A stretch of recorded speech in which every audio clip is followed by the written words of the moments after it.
Audio screen note 18, chapter molecular basis of inheritance. So today we will discuss about the amino acylation stage of translation. So we are discussing about translation. So what is translation? So it is a process by which proteins are produced or proteins are biosynthesized in a cell. So within a cell, the synthesis of protein is called as translation, and translation occurs through several steps. Different steps are just like activation of amino acids, charging of tRNA, then amino acylation, binding of incoming amino acid tRNA with ribosomes. So different steps are involved in translation जो process है एथिरे विभिन्न प्रकार amino acids गुड़ाक आसी attachment हेबे mRNA माने एथिरे activation हेबे न्यूक्लियोटाइड गुड़ाक जो सब एमआरएनए न्यूक्लियोटाइड अच्छी से कोडन गुड़ाक द्वारा अमीनो एसिड स्पेसिफिकेशन हेबे तापरे एठी राइबोसोम रे दुईटा जो सब यूनिट अच्छी से सब यूनिट छोट सब यूनिट बड़ सब यूनिट एमाने परस्पर सहित पुणी अटैचमेंट हेबे तापरे एठी टीआरएनए अमीनो एसिड नहीं कि आसी पहुँचब टीआरएनए रु अमीनो एसिड डिटाच हेई सेटाक राइबोसोम रे एंट्री करिवो राइबोसोम रे अमीनो एसिड गुड़ाक परस्पर सहित लागिकी गोटे पॉलीपेप्टाइड चेन तैयारी करिवे। सो एमिति प्रकार रे प्रोटीन सिंथेसिस होउची। सो प्रोटीन सिंथेसिस जो प्रोसेस या को हमें ट्रांसलेशन कहले एवं ये जो ट्रांसलेशन प्रोसेस रे जो स्टेप गुड़ाक मेनली जो मेन जो स्टेप गुड़ाक इन्वॉल्व होउची से जो स्टेप गुड़ाक आमे कहलु binding of mRNA to ribosome, second aminoacylation, third initiation, elongation, termination, then post translational modification, out of which we have already discussed binding of mRNA to ribosome, how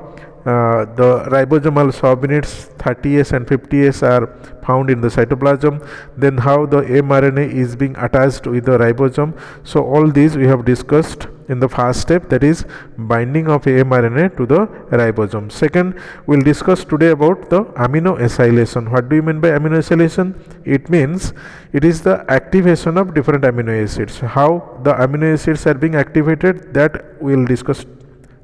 Then how the amino acids are attached to the tRNA, that we will also discuss about this. So charging of tRNA and activation of amino acids, these two factors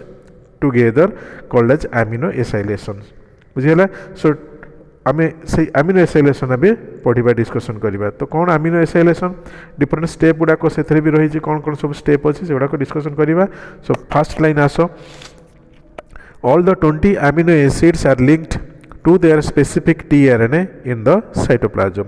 So amino acylation माने हला कि एथिरे amino acid जहाँ भी अच्छंती से गुड़ा को tRNA रे लागिबाटा होची amino acylation। बुझिएला? amino acylation माने हला tRNA रे amino acid अटैच हबो। तो केमिति हबो ता पूर्वरु ए जो भी amino acid cytoplasm रे थांती से गुड़ा को प्रथमे निजे निजे एक्टिवेट होंती, ता माने न्यूट्रल कंडीशन रे थांती बट से गुड़ा को प्रोटीन सिंथेसिस हेबा समय अमीनो एसिड गुड़ा को एक्टिवेट हो जाती। केमिति होंती एक्टिवेशन? प्रथम कथा है कि all the 20 amino acids are linked to their specific tRNA in the cytoplasm. ता माने गोटे अमीनो एसिड को ता पई उद्दिष्ट थिबा tRNA ही सेटा अटैच हबो। हैला कोनोसी अलग अमीनो एसिड अलग अलग tRNA रे अटैच हो पारिबेनी, गोटे पार्टिकुलर tRNA पई गोटे पार्टिकुलर अमीनो एसिड रहिबो बा पार्टिकुलर बा स्पेसिफिक अमीनो एसिड पई गोटे स्पेसिफिक tRNA रहिछि। तो ये जो अमीनो एसाइलेशन दुईटा स्टेप देखि होछि, आमे स्टेप 1 प्रथम डिस्कशन करबा। Step 1, amino acid reacts with ATP to form amino acyl हैला amino acyl AMP enzyme complex. So amino acid प्रथमे एक्टिवेट हम, ता माने से जो अमीनो एसिडटा साइटोप्लाज्म रे थिला सेटा को न्यूट्रल कंडीशन रे थिला हैला। तो ये प्रथमे एक्टिवेट हम, एक्टिवेट हेबा पहले कोन हबो सी एटीपी सहित रिएक्शन करिवो हैला। सो एटीपी सहित रिएक्शन कले सेटा हे जिवो amino acyl AMP enzyme complex. ता माने अमीनो एसिडटा को एटीपी सहित रिएक्शन करिकी एटीपीटा एएमपी को कन्वर्ट हो गला आउ जो एंजाइम एठी इन्वॉल्व रहिला से एंजाइमटा मध्ये एठी अटैच होइकी रहइबो एवं गोटे कॉम्प्लेक्स तयारी हला से जो कॉम्प्लेक्सटा को कहंती amino acyl AMP enzyme complex. This reaction is catalyzed by a specific amino acyl tRNA synthetase. जो एंजाइम कथा कहउची से एंजाइम हला एठी amino acyl tRNA synthetase. So ए tRNA synthetase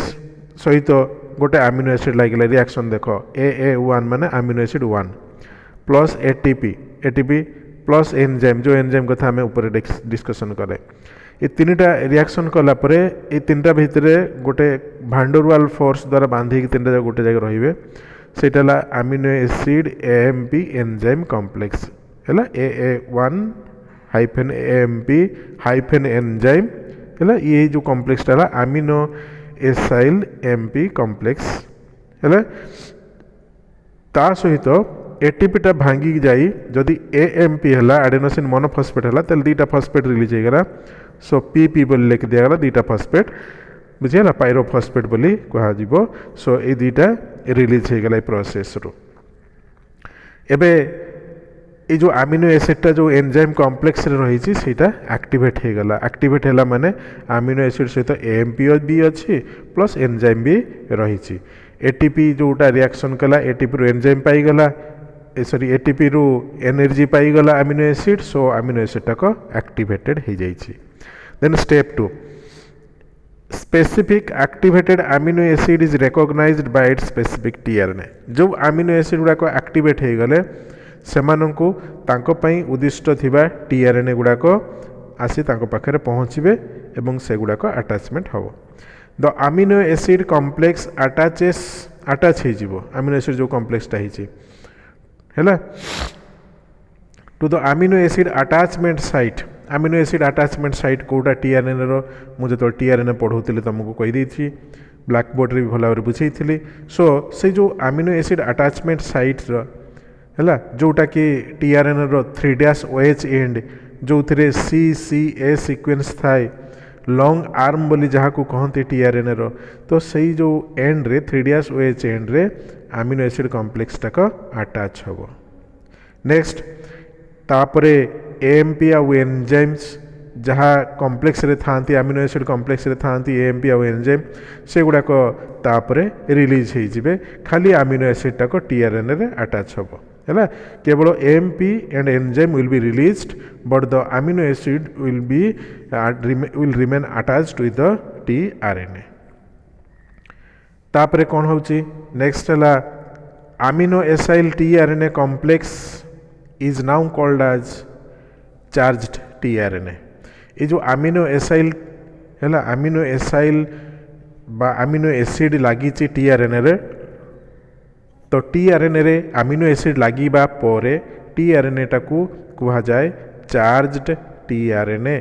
बुझेला चार्ज हे गला कारण टीआरएनए रे बर्तन अमीनो एसिड लागी जाई ची 3' एंड रे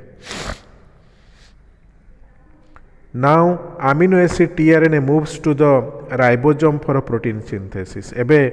ए tRNA जहाँ पाखरे ऑलरेडी गोटे अमीनो एसिड अटैच हो जाइए से tRNA अमीनो एसिड को धरिकी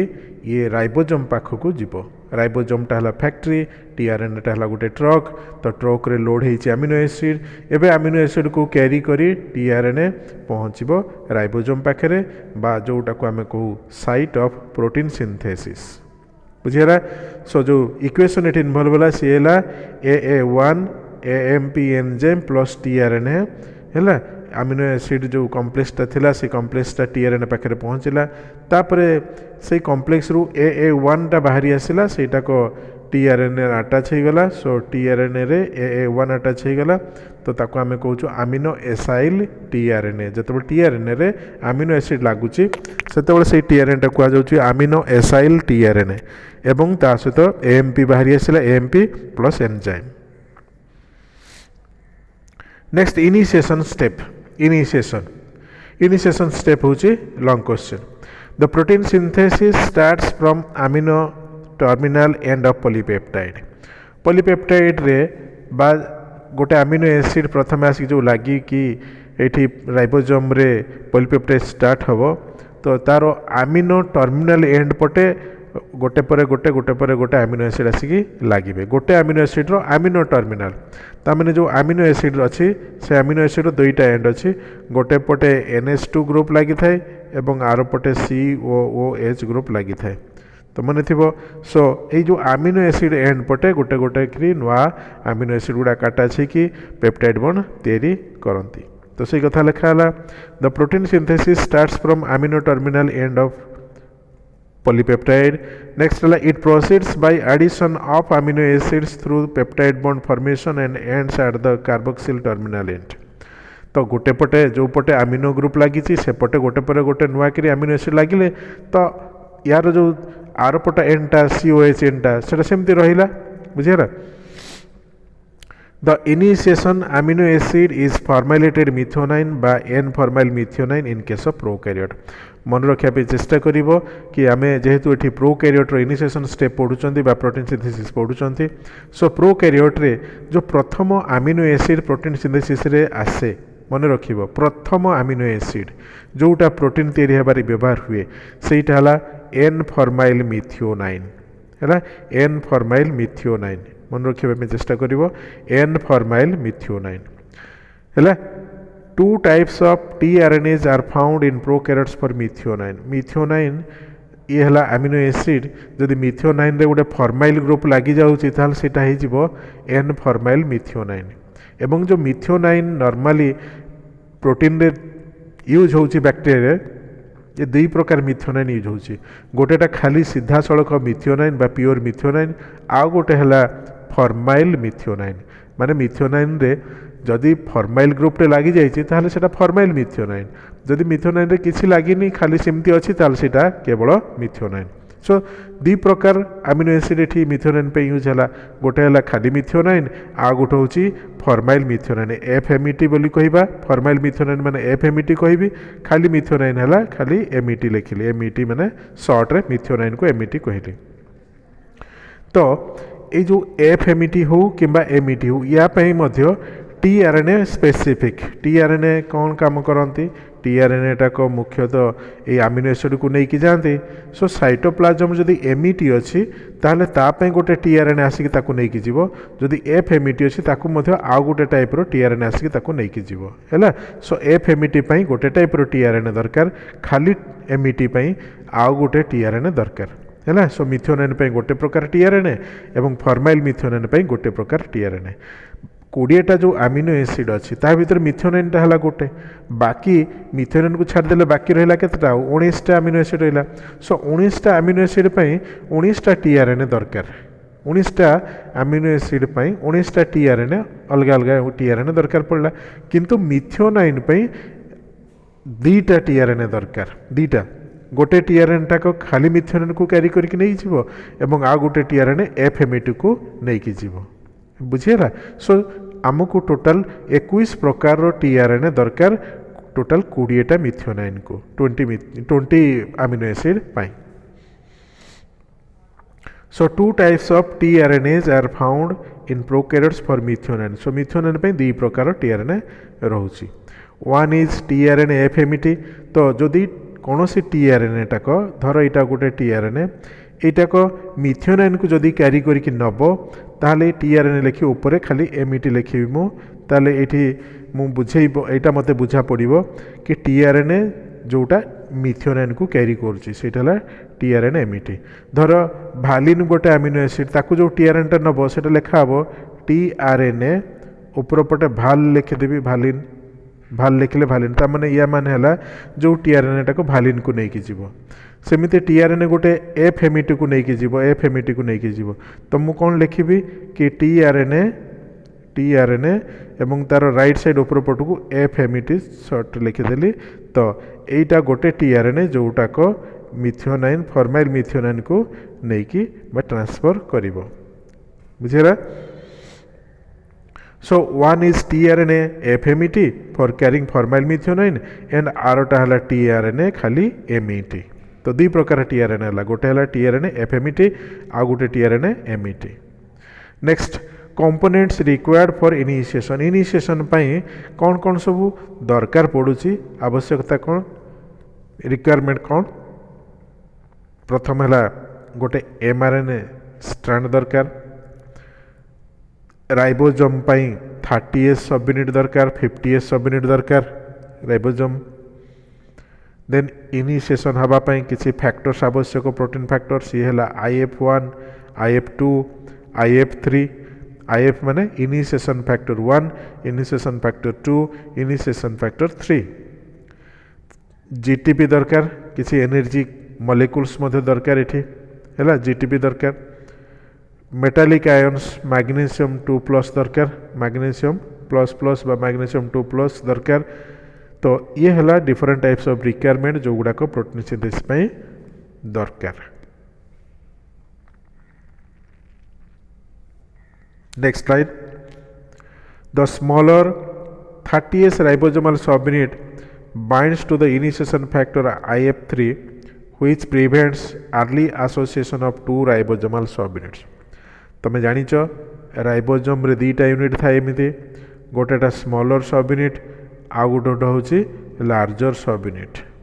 हैला स्मॉलर सबयूनिट लार्जर सबयूनिट तो ये जो दीटा सबयूनिट जेतले प्रोटीन सिंथेसिस हो नथिबो सेल रे दुई जन जाको अलगा अलगा हेकी थांती सेपरेट हेकी थांती बुझीगला मन रखिबो एटाको कि प्रोटीन सिंथेसिस नहेला बेले ए दीटा जाक सब यूनिट सेपरेटेड कंडीशन रे थांती जेतले प्रोटीन सिंथेसिस आरंभ हुए दुई जन जाक एकाठी जोड़ी ही जाती तो जेहेतु बर्तमान प्रोटीन सिंथेसिस स्टार्ट हेई नाही अमीनो एसिड आसी नाही तो यही समय रे कौन हम ना दीटा जो सब यूनिट ये दीटा अलग अलग अच्छा सो अलग थिला अवस्था रे कौन हुए ना जो छोट सब यूनिटा स्मॉलर सब यूनिटा को बुझे यहाँ हूँ छोट सब यूनिट ए स्मॉलर सब यूनिटा that is combined with initiation factor 3 तीनटा इनिशिएशन फैक्टर भितर प्रथमे सी इनिशिएशन फैक्टर 3 बा IF3 सहित सी कंबाइन कला तो ये कॉम्बिनेशन होगी लिखागला डायग्राम करी दिखाई दिगला कि 30S सहित IF3 लगिकी अच्छी तो IF3 कौन पे लगे ता कारण है IF3 जे पर्यंत 30S रे लगिकी थिबो से पर्यंत ये 50S यूनिटा को बड़ यूनिटा आसिकी लगी पारिबो नाही ता माने IF3 prevents association of larger सब unit with the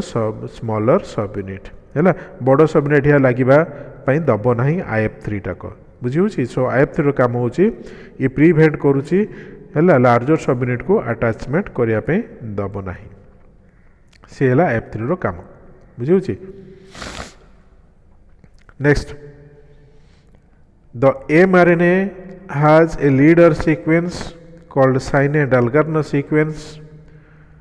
prior to initial codon AUG which has homology with 3' end of 16S rRNA एटा बुझीवा पे हेले तुमको टिके पुणे पुराना जोटा मु mRNA आउ tRNA करी ता आड़को टिके आसीबा आउ टिके जस्ट तुमको रिमाइंड कर दूची धरिनियो एटा हला mRNA रे एटा थिला हमरो AUG बा गोटे कोडन फास्ट कोडन तारी जस्ट सामना पटे जस्ट गोटे नेक रीजन रोला ये आउ एपटे गोटे नेक रीजन रोला सो ये सामना पट नेक रीजन टाक लीडर सिक्वेन्स कहुला बा SD रीजन कहुला से जो SD रीजन से SD रीजन टा हूँ प्यूरिन रिच तीन टारू कही मु तुमको 3 टारू 7टा प्यूरिन कंपाउंड रही सेठी बा A किंबा 0 ये बेस गुड़ाक अच्छा 3 टारू 7टा तो ये 3 टारू जो 7टा नाइट्रोजेनस बेस रहिले से रीजन टा हला मोर लीडर सीक्वेंस बा एस सॉरी सेटा कहू आमे ताको साइने-डालगार्नो सीक्वेंस हैला बुझी लीडर सीक्वेंस बा साइने-डालगार्नो सीक्वेंस सो SD सीक्वेंस जोटा कि प्यूरिन रिच 3 टारू 7टा प्यूरिन मॉलिक्यूल अच्छे सेठी सो ये हैला mRNA से टाइप रो राइबोसोम रो जो छोट सब यूनिट थिला से छोट सब यूनिट धर एटा हला 30S सब यूनिट तो ये 30S सब यूनिट रे मु तुमको राइबोसोम पढ़ेला बेले कही कि या भितर मध्य गोटे एमिति rRNA गोटे एमती गुड़े तुड़े रही भितर किसी प्रोटीन मॉलिक्यूल सहित तो एठी जो rRNA अच्छी सेटा अच्छी 16S rRNA टा अच्छी 30S भितर 16S rRNA अच्छी तार से जो राइबोसोम एंड होची गोटे पटे होची 3' आ गोटे पटे को पटे 5' टा थिबो लुचिकी एठी जो आमे mRNA नेचंदी तार डायरेक्शन हला 5' आ हला 3' सो 5' एंड पटे थिबा mRNA रे जो SD सीक्वेंस रही बा 3-7 नाइट्रोजनस बेस सीक्वेंस रही सही टाइप रो एक्जाक्टली 3' एंड पटे ए जो राइबोसोम सबयूनिट रे 3' एंड पटे बुझे 3DS एंड पटे माने यही पट यही जो कंपाउंड रे सो यही जो रीजन रे सेमिति किछि नाइट्रोजन बेस अच्छी जो गुड़ाक पाइरिमिडिन रिच एठी जो mRNA रे SD रे जहाँ भी नाइट्रोजन बेस थिबो धरिनियो नाइट्रोजन बेस अच्छी AAG अच्छी धरिनियो AAG अच्छी यही SD रीजन रे ताहले यही जो RNA रे बा जो राइबोसोमल आरएनए रो तार 3DS एंड पटे AAG रो अपोजिट थिबो AAG रो अपोजिट कौन हबो धरिनियो AAG रो अपोजिट मु कहली कि A रो अपोजिट हैला U आ गुटे A रो अपोजिट U G रो अपोजिट C हैला सो एठी ए जिंस थिबो U C निश्चित भाव रे थिबो